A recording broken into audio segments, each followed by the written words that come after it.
Monsieur le Président, je joins ma voix à celle des orateurs qui m'ont précédé pour vous féliciter de votre élection à la présidence de la 75e session ordinaire de l'Assemblée générale de l'Organisation des Nations unies. Tout en vous assurant du soutien de mon pays, je formule pour vous-même ainsi que pour votre bureau mes vœux de succès dans l'accomplissement de votre mandat. Je voudrais également saluer le travail remarquable accompli par l'ambassadeur Tidjani Mohamed Bandé, votre prédécesseur, lequel, malgré un environnement difficile, a pu, avec doigté, mener jusqu'à son terme l'examen des dossiers aussi complexes que variés. Je tiens à réitérer la confiance de mon pays dans l'action et les efforts que le secrétaire général,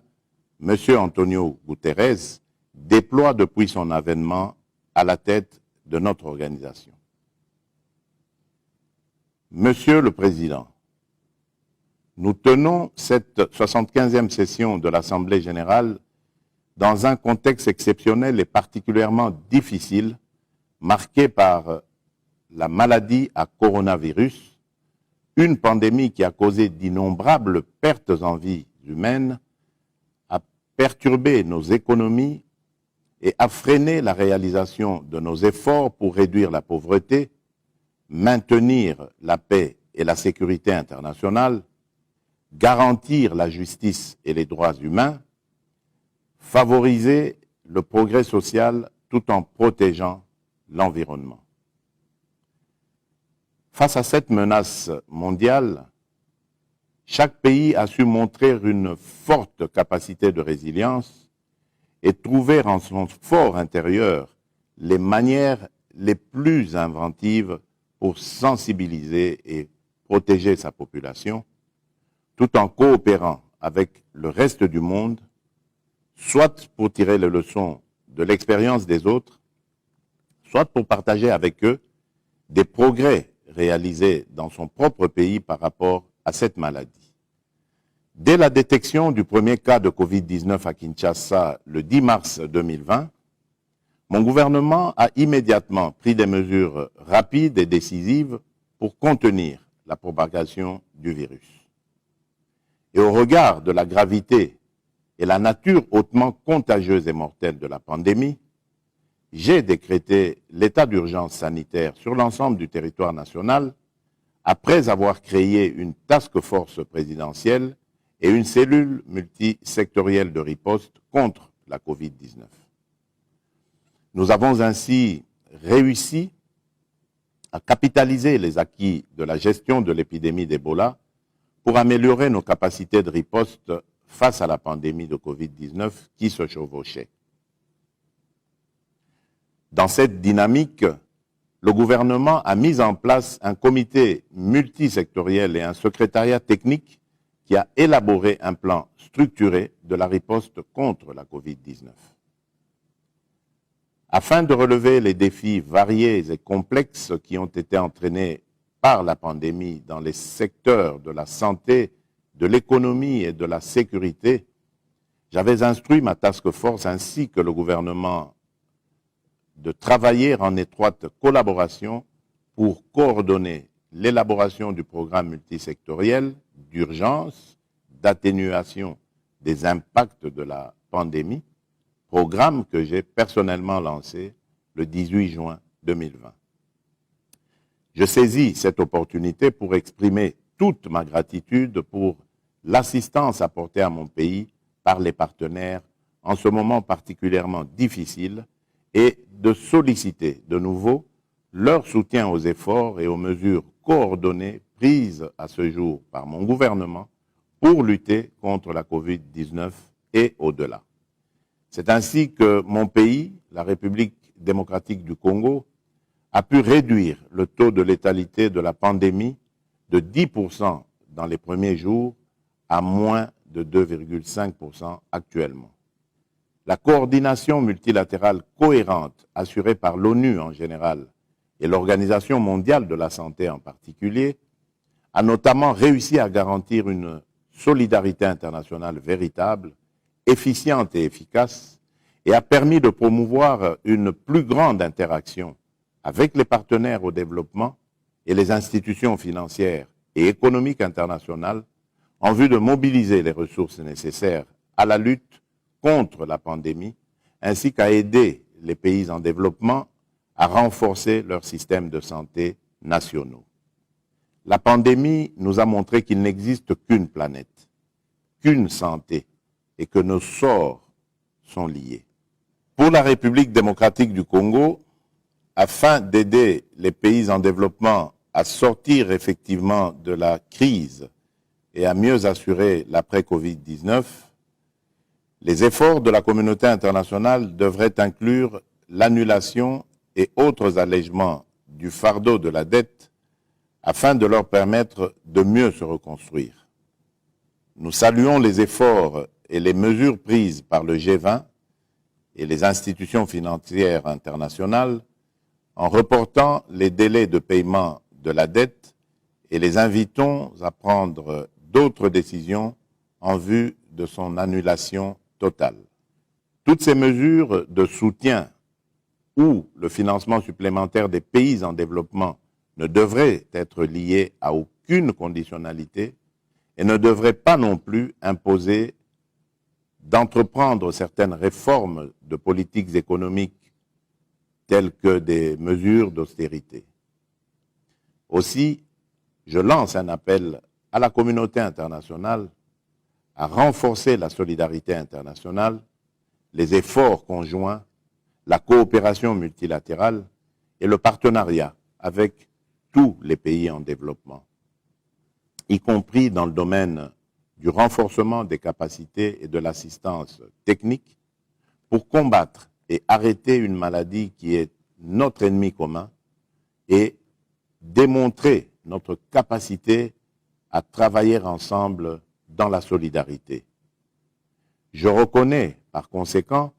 le rôle de premier plan des Nations Unies dans ces efforts, y compris l'Organisation mondiale de la santé. C'est la leçon principale que la Covid-19 nous a tragiquement administrée. Une véritable profession de foi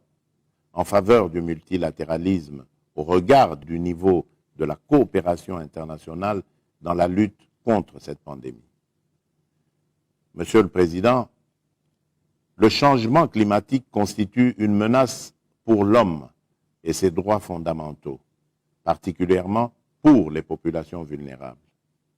Les effets du réchauffement de la planète et des dérèglements climatiques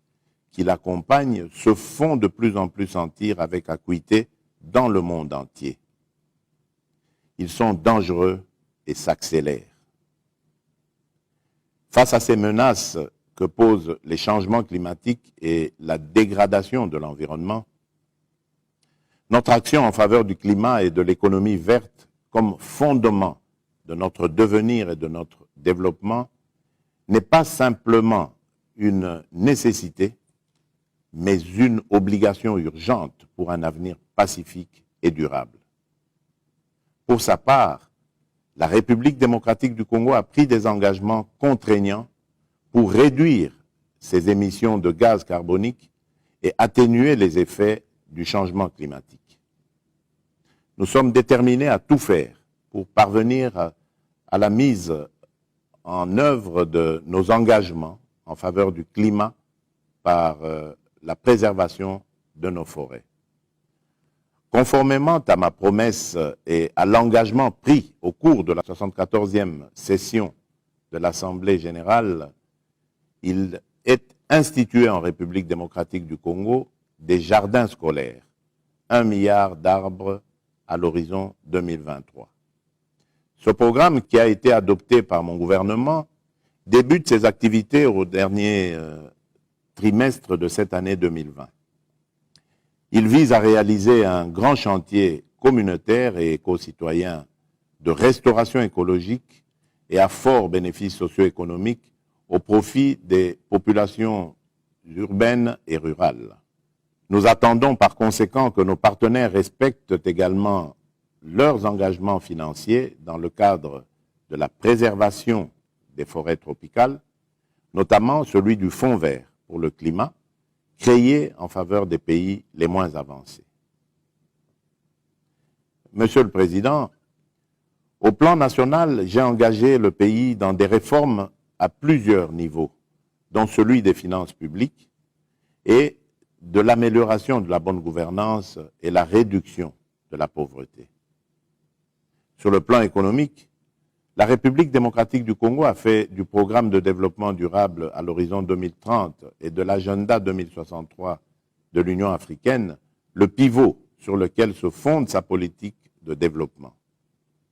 Depuis 2016, le pays met en œuvre les objectifs de développement durable visant l'inclusion,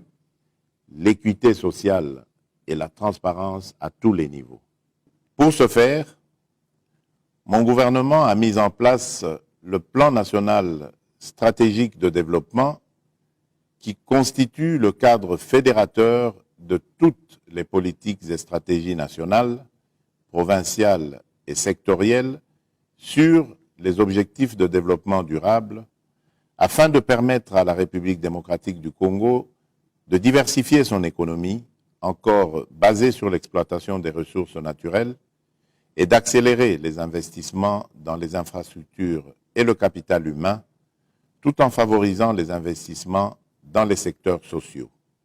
Cependant, il est vrai que le contexte actuel marqué par la Covid-19 représente un réel défi qui ralentit le rythme de l'atteinte des objectifs de développement durable.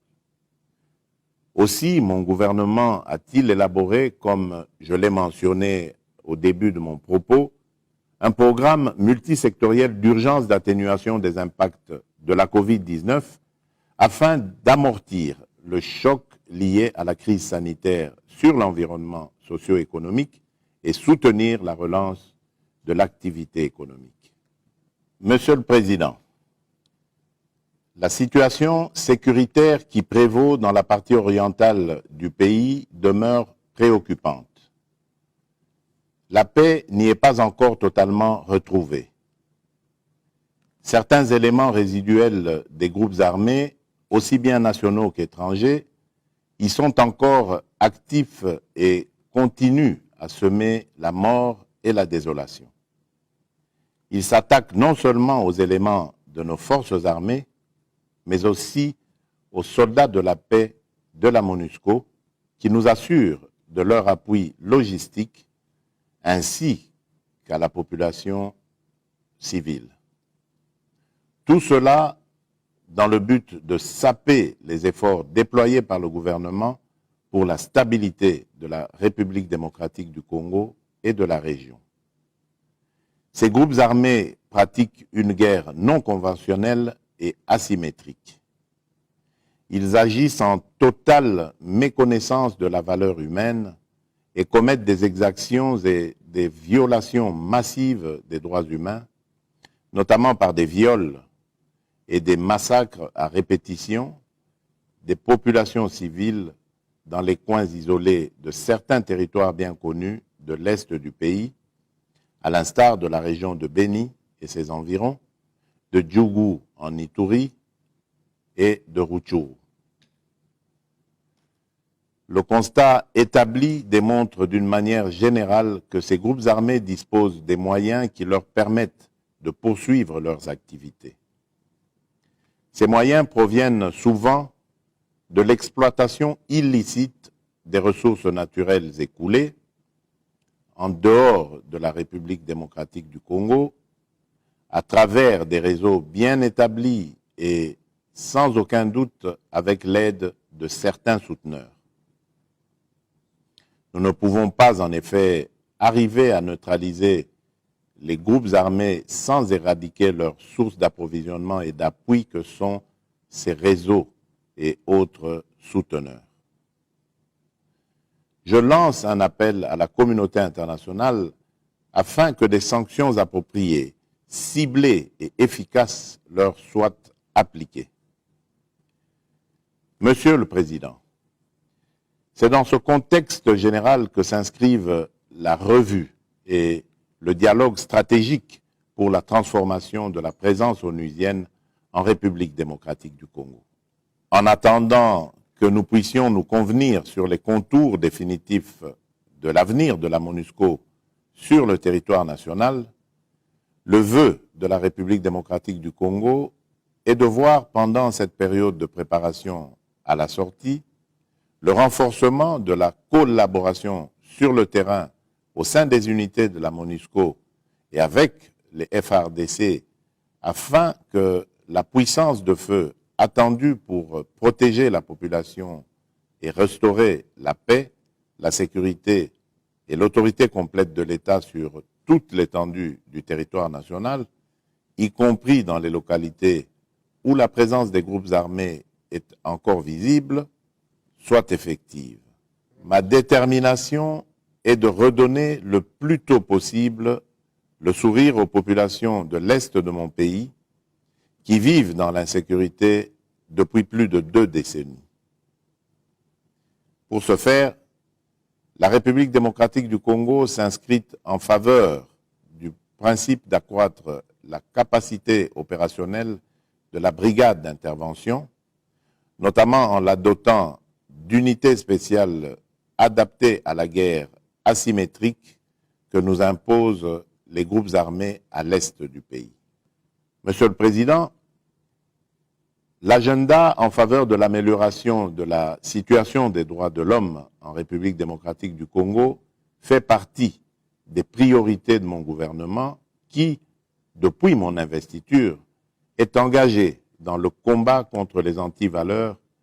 et les abus aux droits humains, notamment par la lutte contre l'impunité et les violences sexuelles, l'accès à la justice par les victimes, l'amélioration des conditions carcérales, la résolution des violences intercommunautaires, notamment